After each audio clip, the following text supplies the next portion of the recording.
value for us as an enterprise. You know, I always like to start off by first understanding, when I look around this room, to give a sense of the type of change that's being driven.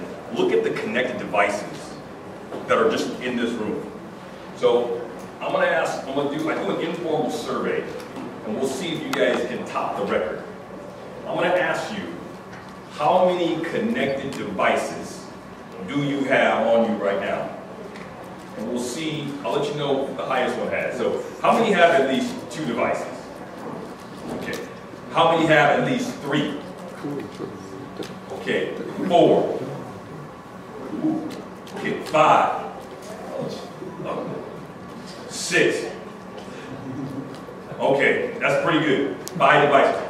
The most I've ever had, 10. And I love them because he had a Cisco router in his backpack. It was great. So oftentimes we're going to talk a lot about IoT. We talk about technology. But what I want to talk to you today is about what is required from a mindset change. What's required from a leadership change to be successful at driving IoT in the marketplace. I'll be happy to engage you around the technology questions, but oftentimes we miss out on one of the most important things that's required, right? Digital leadership. So we'll dive into that. Interesting stat. So we interviewed 1,000 executives in well over 12 different countries, and we asked them a very simple question. When you look at your market today, how many of your competitors will no longer exist, will fall out of the top 10 within 5 years? They said 40%. We then said, if I take away the year, how long do you think it will actually take them to fall out? They said only 3 years. And the amazing stat was, they said 41% of those that fall out will cease to be in business, will be extinct. And yet, when you ask them, are you prepared? Are you prepared? Do you have an active plan to handle digitization? Only 1/4, 25% of the executives said yes, we actually have a plan to handle digitization. So, when I think about what is required in the road ahead, in terms of you being able to be prepared, from a leadership standpoint, I call my 10 commandments of digital leadership. The 10 things that I think, as an IT leader, as a business executive, as a professional trying to ensure success related to IoT projects, there's 10 mind shift changes you need to implement. And I'll talk to you about these 10 and then we'll engage around them. First thing is this the secret to being successful? You got it, right? All you got to do is you got to get a room, you got to get a bunch of stickies, you got to put a bunch of stickies on the wall, and then you got to get some real cool furniture, and you pick out the old stuff, you put some real cool furniture, and then you tell all your execs to get rid of the slacks and put some jeans on, and you don't wear a tie, and you put a sport jacket on, and you kind of got it, right? You're going to be successful at implementing IoT, right? Unfortunately, it's not that simple. That's the first thing we try. At the core, that you need to do is you need to understand that in order to drive breakthrough performance, in order to take advantage of the network intuitive, in order to take advantage of business critical services, in order to take advantage of IoT, in order to take advantage of all things digital, you fundamentally have to improve your decision making. It starts 95% business performance. So let's talk about 10 ways in which I think we need to start doing this. First thing is, stop talking about failing fast. Stop talking about failing slow. Who wants to fail? Silicon Valley, they'll tell you, fail fast. That's how to be successful. Failing fast is not meeting your revenue objectives and having to reduce people every quarter. Failing slow is having that same conversation every year. Neither one is what you want. What do you want to do? You have to improve your rate of learning. The key in driving any successful digital project is to ensure that you have a closed loop mechanism. So you have the ability to capture and execute on your key learnings. Second thing, we talk about security. Man, we talk about security. And security is critically important. It's table stakes. You look at the number of data records that have been compromised alone in the first half of 2017. 2 billion. I mean, look at that number. 122 records every second. But here's the issue. Security is table stakes. But what do you need in order to be successful at driving digital implementation? What do you need? You need trust. It's internet of trust. Meaning, what good is it for data to be secure and it's wrong? Imagine having a bank and you think you're protecting 1 million gold pieces, and you go inside the bank and all you got is copper coins. The issue is you have to move beyond security and ensure that you build trust, that data is right, because that is the only way to drive adoption in the organization. So we can provide analytics, and thus analytics can drive automation, and that automation can drive a recommendation to act. But if people don't trust the action, they won't implement it. You don't get change. Right? So technologies like blockchain, very important to be able to provide and ensure that you have trust, that you understand that data is accurate. Okay, number 3. Love this one. Inclusion. I loved our talk today about social collaboration and social participation. Do you know what the difference between inclusion and diversity is?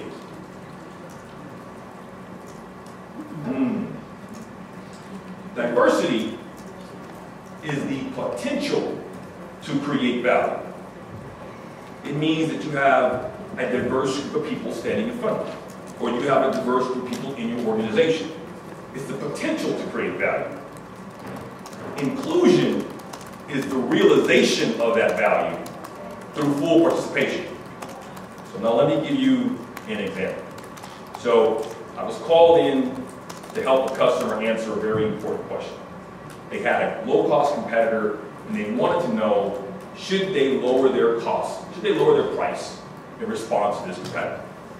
And they said, Joseph, we have a great diverse group of organizations represented, and we'd like for you to help us facilitate the session to ensure that we come out the right answer. So I was quiet, no problem. 45 minutes into the conversation, only got 15 minutes left. They say, clearly we know what the answer is. And they say, yes, we should lower our price. I said, Joseph, what do you think? We've got a diverse group of people. Guys, we're doing fine. And I said, here's the problem. While you have a diverse group of people in the room, you only have 2 people talking the whole time. The other 28 people haven't said anything. And so what I would advise you to do is to poll a questionnaire, do a questionnaire, to poll, to drive their participation. Sure enough, when we did that, 2 people voted to reduce their price. The other 28 said, no way. That is the power of inclusion versus diversity. So as you think about building and driving success in a digital environment, you have to be ensured that you have full participation of those resources. It's not good enough to say that you have a diverse environment. Number 4, man, data has gravity. Data has gravity. What do I mean by that? If you think about the world that you live in today, decision making is moving closer and closer and closer to the customer. Why is that? That's because the context in which we live shapes and changes what I want or how I should react as a customer. So, let me give you an example. How many of you travel a lot? Okay, all right. So I travel 400,000 miles a year. So I get the same recurring nightmare. Happens all the time, once a week at least. I'm getting ready to get on the plane. And I reach down and I don't have my Bose headphones. Now, why is that a problem? That's because this lovely, lovely young couple with two beautifully well-behaved kids, 4 and 6. As soon as they cross the line, when you give them that ticket, and they hear that little dip, that little tone, scans in the ticket, they immediately search for Joseph Bradley. No matter where I'm at, first class, business class, coach, they're finding me. And they want to show me how much they appreciate me by showing me all the activity they can do behind my seat. So, in that moment, Joseph Bradley, African American male, between the ages of 24 and 26, millennial, looking for a pair of headphones, is very different than Joseph Bradley, African American male, millennial, looking for a pair of headphones on the weekend for my son. Same person, two completely different customers. In the first case, I don't care how much they cost. I'm going to that little kiosk, and as long as it's available, I'm pushing every button. I want the headphones. I don't care. Just make it available, right? On the weekend, I'm an IT guy. I want to talk to somebody. I want to engage in an intellectual conversation, right? Regarding all the specs on headphones. So, context shapes who I am and what I need. The only way you figure that out is to sensor enable that environment and make those decisions close to me, close to where I'm at. Okay? In the example here, you have a race car that's generating 2 gigabits per lap, 243 terabits per race. It's making decisions. Imagine you getting into an autonomous car. Would you like that car to make a decision every second? So it sees what's going on, and it sends this signal to the cloud, and it comes back. You know how fast you travel? You know how much you travel in a second? Or do you want that car making a decision every millisecond? Fast as it can be. You want millisecond. You want right there on the car. That's what we mean by data as gravity, edge computing. Critically important. Okay. 5th issue to be successful. Knowledge transfer has to be your weapon against commoditization. Let me tell you, organizations, when someone leaves your organization, 66% of the knowledge is lost. When you talk about ask executives, what are the primary reasons or objections they have around why they're not successful at implementing IoT technology? They'll mention security as being a concern, but the second one is typically the fact that I don't have the right talent. Nowhere near on the strategies. I want you to go and look and listen to all the strategies of companies you see. Where do you see the strategy that says, how do I retain the knowledge that exists within my employee base?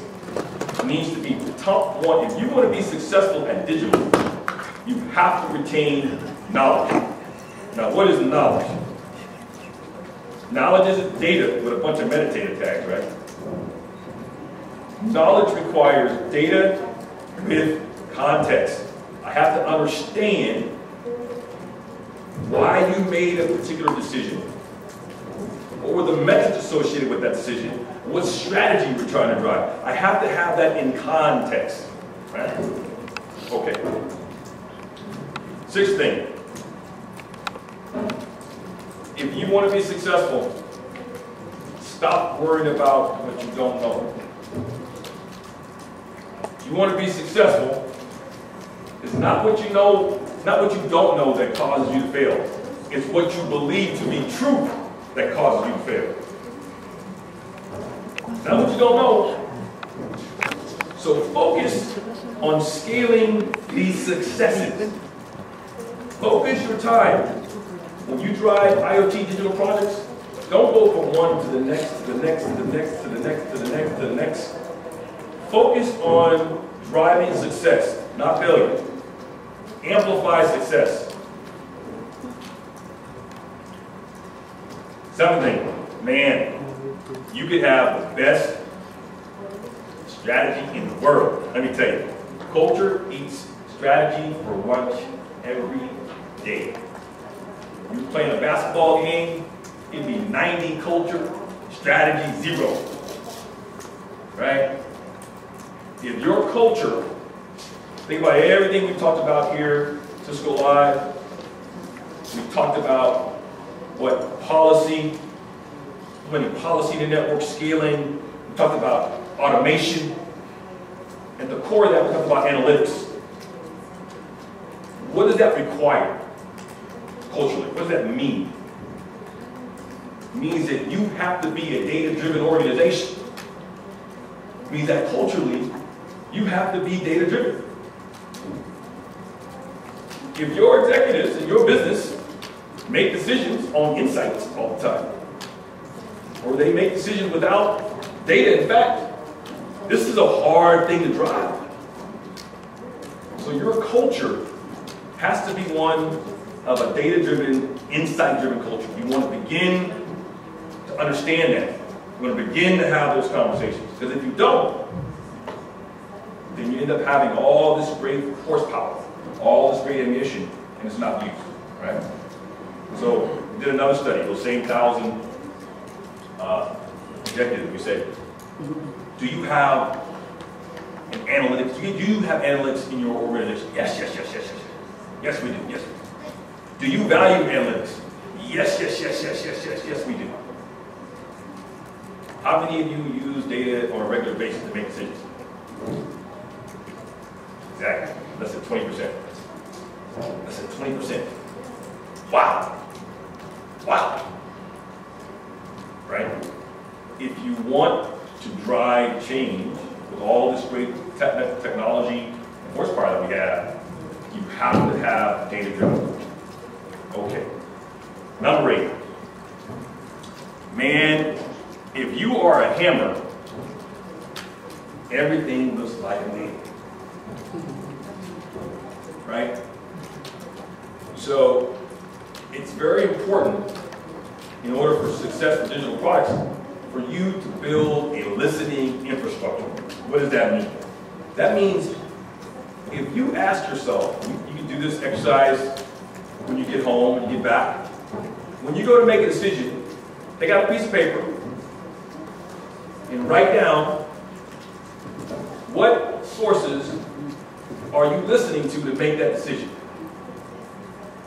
Most of the time, you'll be lucky if you get past 2. It'll be insight, my gut, and maybe somebody you know. In order to take advantage of digital, and in order to when you censor enable the world, and everybody's talking, right? 50 billion connected devices, 2020. Everybody's talking. What happens if no one's listening? What do? Right? Somebody's got to listen. So, as we move to the digital age, you got to think about the source that you have available to you as a leader and begin to step through all of those listening infrastructure sources. ERP information, weather information, contextual information, satellite information, social media. There was my daughter loves her, I gotta remember, Taylor Swift. I think it was Taylor Swift. I don't know. And Taylor Swift had this spat, a little bit of a spat with Apple. So I want you to think about all the companies that you have in the world. Think about your own business. And I want you to ask yourself, if someone had a disagreement with you of Taylor Swift's status, and they went on Twitter and vouched that disagreement, would you even know they did it, number one? And how fast would it take you to be able to respond to what they said? That is your test of whether or not you have a listening infrastructure. You gotta think about that. How many companies in the world, think about what would happen in most companies. If you gets up in the morning, opens the paper, what? Somebody texted something about us on social media? Get legal on the phone. Who knows? Look at my marketing advisor on the phone. Let's have a meeting. Oh, I don't have time to meet right now. When can we meet? Oh, next week? All right, let's get together next week. Bring the analysis together. Right? That's the power of having a listening infrastructure that allows you to respond. Okay, number 9. Most folks will tell you, I don't have enough people. I don't have data scientists. I can't find them. There's a shortage. There's a shortage of data scientists. Right? There's a shortage. I don't know where, they don't want to work for me. Right? They want to come in and have some cool video games and have, it doesn't fit for us. How do you answer that? How do you access that? First thing you got to realize to be successful in digital business is you have to innovate outside the 4 walls of your organization. That means you have to have the ability to dynamically engage and disengage resources. So, how many of you heard of Kaggle? Whoa. Kaggle.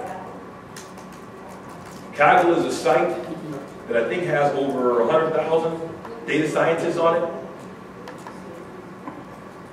It is used as a means for anyone to post a problem with data, and data scientists compete to provide you with the most accurate information possible.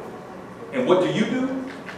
You submit $5,000 reward prize, $10,000 prize, somewhere between typically $1,000 and $5,000. I see all the time. What's short of data scientists? Got to engage.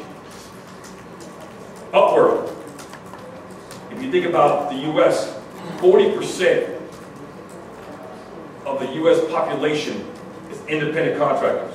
I think globally, it's well over 45%. Meaning, it's a workforce that does not want to work for you, that enjoys their freedom. They want to work on things that are meaningful at a time, and then something else, somebody else. You have to be able to engage those resources. So Upwork is a great site that allows you to do that. Here's a challenge to you. How many of you love to make PowerPoint presentations? Just love it. Just can't wait to do a PowerPoint presentation. Right? Okay. I want you to go to Upwork, and I want you to say, hey, I need 20 slides created. Here's some basic content, and I want you to see what happens. See what you get. Try it. You'll be amazed. Context is king. Core versus context. Understand what's core to you, what's not. Engage and disengage the global population. There is one company that has done this successfully. There's one company that has fundamentally pretty much disrupted the way we think about engaging and disengaging resources. There's only one problem. They think they're in the transportation business. You guys heard of Uber? What did Uber do? What did Uber do?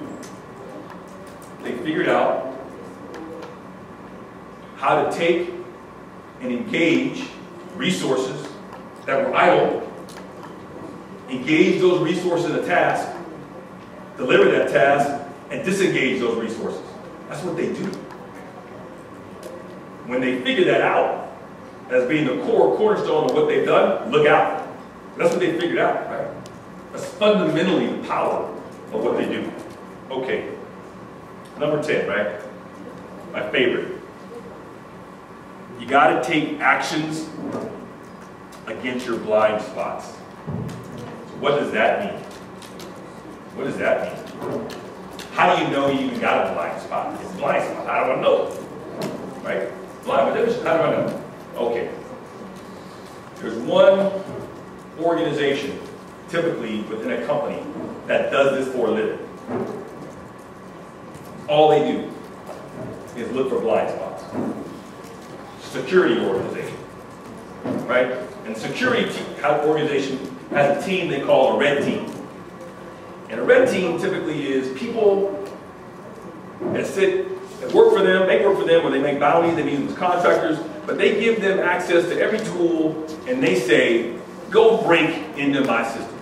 Do everything you can to break into my security system. Show me where my vulnerabilities are. Okay. Now, imagine doing the same thing that they just asked the red team to do. Imagine doing that for your business and your business model. Interesting. What do I mean by that? What I mean is imagine taking what I do every quarter, finance person, marketing person, sales, engineering. Say you got $40. What do you want us to do, Joseph? Tell me how you put me out of business. Dedicate time and resources to understanding your blind spots. It's a very personal question. It engages people. How would you put me out of business? It's personal. And you will be surprised at what happens. Now, why is that? Why is that such a difficult thing to understand? It's because we have been taught to put companies in verticals. We've been taught that to define a business, you are therefore vertically oriented. Really? What is Amazon? How many people think they're a retailer? You're an AWS? I think they're a cloud provider. No. They're a content generator, man. They generate their own content. What are you talking about? No. They're a collaboration company. What? No. Amazon, they're a bookstore, man. They got bookstores. They got physical stores. The issue is in a digital world, businesses are not defined by their vertical nature, where they do business. They're defined by the skill sets that they master horizontally, right? Amazon, book retailer, you're right, had excess what? Compute capacity. That's why no one saw them coming in cloud. Because they said, oh, they must be a retailer, right? They must be a retailer. So, I'll leave you with this. In a world where all the answers are known, the world we live in today, just ask Siri. Just ask. Ask. That's all you need. Kids, watch your kids do the homework. In a world where all the answers are known, knowing what question to ask is what's valuable. Why do I say that? Because I love the social inclusion discussion that we've had. I've had a lot of folks. I love the education that we've been able to impart upon so many students here in Latin America. It's exciting. It's a great thing. But at the same time, do not force people into STEM. Force people into the passion that they want to be in. What do I mean by that? I have a son that's an engineering and mathematics major, and I got a daughter that's classics and wants to be an English professor, getting her PhD. I am telling you, STEM is very, very important. But I'm telling you, equally as important are all those humanity majors that we keep saying, oh, you're not going to make any money there. Go, you got to get into science. You got to go to science. You're not going to make any money there. All those humanity, philosophy, social studies, even all those humanity majors, they have a creativity. They understand what question you should ask. Let me give you an example. We talked about this company before. Uber was no new technology innovation. In fact, the taxi cabs had the same technology. They knew exactly where their taxis were. They used it every day. They could tell you exactly where their taxis were. What was the problem? They asked the wrong question. I'll end you with this story. We went to a retailer, and the retailer said, Joseph, we have a problem. The problem that we have is when people wait in long lines, when they see the lines getting long, they abandon their carts. They say, I'm not going to wait, I'm going to leave the store. Unless you're my wife, she never leave, but that's okay. But if you abandon, they see the long lines, they're going to leave, right? They're going to leave. Okay. We said, no problem. We can fix this problem. We started with connecting the parking lot. That'll let us know how many cars are pulling into the store. We get ones and zeros. It's the thing, it's a dark asset that we connect the parking lot. We then connect the shopping cart. Now we know where you are in the store. We know when you get ready to buy some ice cream. That means you get ready to check out. We can tell 40 minutes in advance when you are going to check out. 40 minutes in advance. Woo! It's good stuff, right? So here's what we did. And remember, the problem is when people see lines are getting long, they leave. They abandon their cars. So the manager goes, oh yes, we got it. Great. Printout came. They're all excited. Whoa. They grabbed the microphone and they said, hey, Rob, can you come from the back of the store, please? Our line's going to be getting long. I need you to open up check stand number 4. What did they just do? What's our problem statement? Problem statement is when customers believe the lines are getting long, they leave. The manager just grabbed the speakerphone and just told everybody in the store that the lines are going to be long. So what do you think they did? They started leaving. We said, no worries, we got the solution, no problem. No problem, we got the solution. We will simply just notify the people in the store that are doing work. We'll send them a text message on the device of their choice. We'll notify them and let them know that they can now open up check stand number 4. Now, how many people think we solved the problem? Right? How many people think we solved the problem? It worked. It worked. Line length went down. We solved the problem. Problem is, we didn't ask the right question. What we should have asked was, how do you eliminate the lines? Now you solve the problem. You ever gone to an Apple store lately? There ain't no lines. That is the power of what happens when all the answers are known, but you ask the wrong question. This is the power that humanities are going to bring as we move through the digital age. So, I hope you've enjoyed the presentation. Hope I've caused you to think a little bit differently. I tried not to mention any technology. I mentioned probably a couple during the presentation, but happy to answer any questions that you have. All right, thank you very much.